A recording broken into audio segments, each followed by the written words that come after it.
আসসালামু আলাইকুম। নতুন একটা ভিডিওতে সবাইকে স্বাগতম। আজকে যাচ্ছি আমাদের মতলব বাজারে।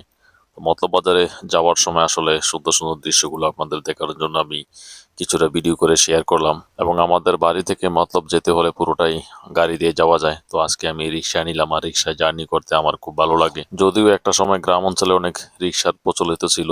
সেটা হচ্ছে আজ থেকে প্রায় ১৫ থেকে ২০ বছর আগে। আমরা যখন বাড়ি থেকে বা আমাদের বাজার থেকে মতলব যেতাম তখন দুইটা যানবাহন শুধু গ্রাম অঞ্চলে প্রচলিত ছিল, একটা হচ্ছে রিক্সা আর একটা হচ্ছে বেবি। তো রিক্সা দিয়ে মানুষ সচরাচর যাতায়াত করতো আর নদীপথে ছিল নৌকা। আমাদের এই মতলব বাজারে যেতে হলে আমাদেরকে নৌকা অথবা ট্রলারে করে যেতে হতো।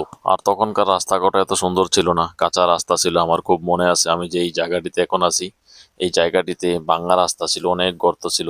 একটা সময় দেখতাম যে মানুষ রিক্সা ঠেলে তারপর গর্ত থেকে উঠাইতো এবং যারা তখনকার গাড়ি চালক ছিল আসলে তারা তখন দেখা যাচ্ছে যে গাড়ি গর্তে পড়লে মানুষকে ডেকে তারপর গর্তে থেকে ঠেলে গাড়ি উঠাতে হতো। এমনকি আমাদের গ্রামের সামনে একটি টাওয়ার আছে, অনেক বড় টাওয়ার। সেই টাওয়ারের নিচে সবচেয়ে বড় একটা গর্ত ছিল। আর ওই গর্ত দিয়ে যখনই কোনো গাড়ি পড়তো আসলে অনেক সাউন্ড শোনা যেত আমাদের বাড়ি থেকে, যে গর্তে গাড়ি পড়ে গেছে আর সেটা ওঠানোর জন্য গাড়ির পিক আপ দিতেছে সেটা বুঝতে পারতাম। আর তখন গ্রামের কিছু মানুষকে নিয়ে এসে তখন ঠেলে গাড়িটা উঠাতো। এখন আসলে যুগেরও পরিবর্তন হচ্ছে, রাস্তাঘাটও সব জায়গায় পাকা। বিশেষ করে দেখা যাবে বাংলাদেশে খেয়াল করলে খুব কাঁচা রাস্তা কমই দেখা যাবে। আর এই যে এখন আমি গাড়ি দিয়ে প্রবেশ করতেছি আমাদের মতলব ব্রিজে উঠবো এখন।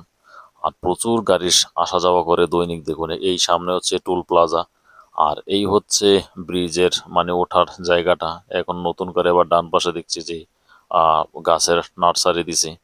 তো এই যে দেখুন মতলব সেতুটা আসলে এতটাই সুন্দর লাগছে দিনের বেলায়। তবুও আজকে রোদ নেই, রোদ থাকলে আর অনেক উজ্জ্বল দেখা যায়, যেহেতু কুয়াশা সকাল থেকে সূর্যর দেখা নেই। তবে সবকিছু ডিজিটাল হলে আর সবকিছু উন্নত হলেও কিন্তু মানুষের মনের দিক দিয়ে এখন আসলে সেই আগের মতো মানুষের মন মানসিকতা নেই। আগে মানুষের মন ছিল ভালো, যদিও অন্যান্য জিনিস উন্নত এরকম ছিল না, কিন্তু এখনকার মানুষের আসলে মন মানসিকতা ভালো নেই। কার ক্ষতি কে কখন করবে বা কে উপরে উঠতেছে তাকে টেনে নিচে নামাবে, এখনকার মানুষের এরকম মন মানসিকতা।